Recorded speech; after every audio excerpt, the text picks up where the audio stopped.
Hey everyone, welcome back.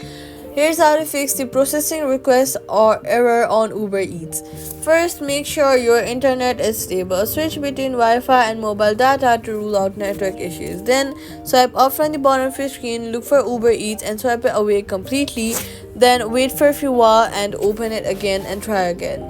Then, make sure your card is working. Try another payment method if available. Then head over to your app store, search for Uber Eats, and update your app to the latest version. Updating your app ensures you have all the latest files and bug fixes, so update it. Sometimes servers are busy, so wait a few minutes and try again later. That's how to fix the Uber Eats processing request error. Subscribe for more quick fixes.